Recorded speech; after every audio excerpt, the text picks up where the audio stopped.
savākts ir ļoti daudz.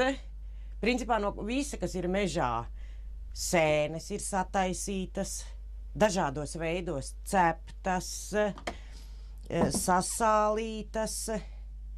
Tad ļoti forša rudens velte. Pirmo reizi mēģināju mežrozīšu sīrupu pati taisīju. Savācu augļus, izķibināju no sēkliņām, izvārīju, sataisīju un pašas drogas izkaltēju un vienreizēju tēja. Ļoti veselīga. To es izlasīju žurnālā. Tad man ir ķirbīši sataisīti ar citronu. Ļoti garšīgs, tā kā ananāsa. Gurķi dažādos veidos ar eļļu etiķi. Tad ir šķēlītēs. Bietes ir dažādos veidos ar kāpostiem. Vienas pašas bietes ar ķimenēm. Nu, visādi pati galvenā dzērvene slimībām. Tad ir kāposti, baravikas. Ļoti daudz šogad bija. Ar maisiem varēja lasīt. Tās man ir pie burkām 50 apmēram. Vispār sēnes ir ļoti, ļoti daudz. Nu, priekšā vēl man ir kabači taisāmi tajos sautējumu veidā. Nu, un krājumi man glabājās šeit. 2 kastes, plus vēl beigtais leduskapis, ko es izmantoju. Nu, tik man ir sagādāts. Ziemai pietiek, vēl pāri paliek, kad sākas nākošā sezona. Bet viss jau tā kā pašas lasīts un gādāts? Pilnīgi viss, nekas nav pirkts. Nu, vienīgi kāpostiem varbūt tik piepirkta tāda paprika pa starpu, ko pielikt. Bet pārējais viss ir pa mežiem un no laukiem atvests no dārza. Pilnīgi nekas nav pirkts. Kā ir katru gadu arī kaut ko mēģināt jaunu izmēģināt? Nu, tā. Jā, protams, darba kolēģis iedod recepti. Tagad man vēl ir 2 recepti no kabačiem jāizmēģina jaunas. Ko es taisīšu, tas būs pēdējais konservēšanas piegājiens.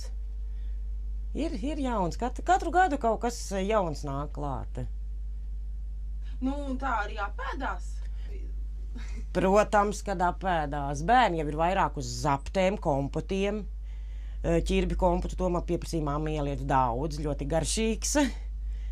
Ir. Bet, mēs varam sabalansēt tā, ka mēs līdz nākošai sezonai varam iztikt, un tad, kad nāk jau jaunā sēņošana, ogošana, tad ir vecais vēl un sāk jau jaunos likt. Bet, tad es tā jūtat, ka tas ir liels tāds atspējas, ja nebūtu... Pat ļoti. Tiešām liels. Jo veikalā tas viss ir dārgs, lai to puslitru burciņu nopirktu savi 80 centīmu latam pāri.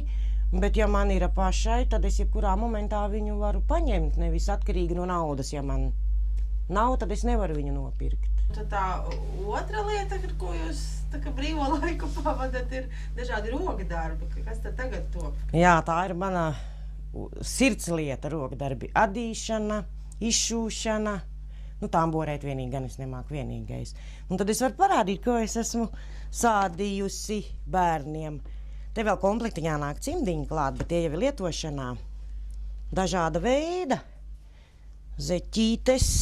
Šitais ir komplekts šallīte ar cimdiņiem. Tas ir pagājušajā gadā adīts, tas jau arī ir lietošanā bijis jau. Iedzat visādi. Skaisti. Dūraiņi. Silti. Dubulti. Ļoti liels darbs, bet šausmīgi silti, patīkami staigāt ziemā ir. Ar viņiem, pārsvarā man šeit ir zeķis. Dažādi izmēri lielam bērnam, mazam bērnam. Bet, dažādība liela. Šādi te ir, ir no plānākām dzijām, vēsākam laikam, siltākam laikam. Te ir atkal pārlabots. Kā kaut kas izdils, tā pieda klāt. Ekonoms. Daudz uz tirgu var iet. Kā vispār ir ar to tirgu? Nevar bišku piepelnīt? Neesmu mēģinājusi, es esmu savām darba kolēģiem izlīdzējusi pa tādu tīri simbolisku cenu sādu zeķītes. Protams, uzdāvinu vienmēr uz Ziemassvētkiem savām darba kolēģiem. Viņas ir apgādātas ar zeķītēm siltām. Un otra lieta ir, kas ļoti patīk izšūt. Te man ir izšūti spilveni, ko es pati izšuju. Grīceliņus izšuju. Tā es to ziemas vakars pavadu. Īstenībā baigi jauki iekurina krāsni, apsēžas krēslā un tad vai pādu, vai pašu. Meita man arī ir iemācījusies adīt. Ļoti labāda. Tas būs no mammas laikam. Puisītim iesākot smukus pirkstainīšus arī. Viss atkrīt. Pirkt veikalā ļoti daudz no svara tas ir arī. Kur dzīves? Dzīves ļoti labas humānajās palīdzībās var dabūt par santīmiem, un tad jau man zina, kad es sādu, tad man darba kolēģis sagādā, kura jau zina, kur un ko, un dzīves man ir nodrošinātas visu laiku. Tad es kaut ko izārdu atkal, pārada, un tā es strādāju. Bet varbūt tiešām vērts apdomāt kaut kur piedāvāt, ja tad uzreiz citos apdomos. Nu jā, it kā jau varētu, bet izlieto paši savām vajadzībām, vai tur saviem radiem uzdāvina, vai savā ģimenē un visu, un varbūt, ka var mēģināt. Jo adīšana iet ātri, pa dienu var 2 zeķu pārus uzatīt. Varbūt, ka var piepelnīties, arī jāpainteresējās.